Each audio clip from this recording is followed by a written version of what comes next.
In today's video, I'm going to teach you how to properly process and record refunds in your financial system, ensuring everything stays accurate and up to date.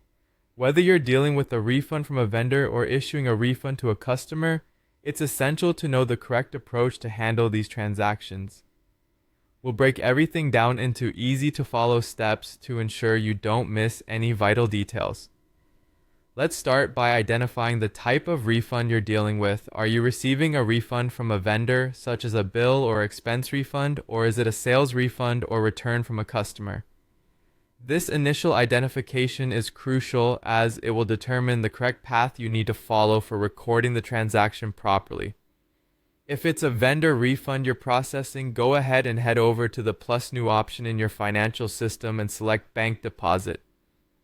You'll then need to choose the bank account where the refund was deposited. Once you're there, you'll want to enter the details in the Add Funds to this deposit section. Under Receive From, select the vendor who issued the refund. Next, choose the original expense account associated with the refund under Account. Enter the refund amount as a positive number to accurately track it. Finally, save the deposit to ensure it's correctly recorded in your system.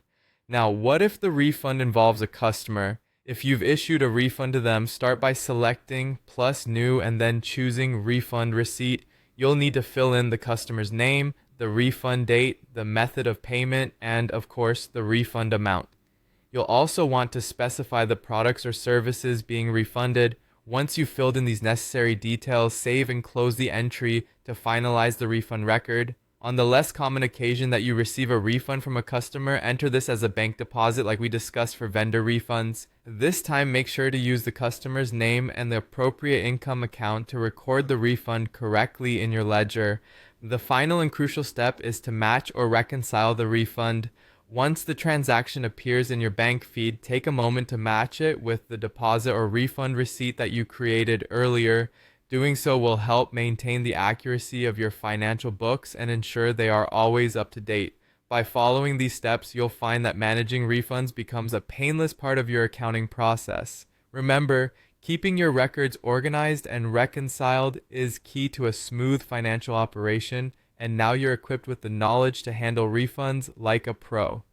Thank you for watching, and feel free to check out our other videos for more useful tips.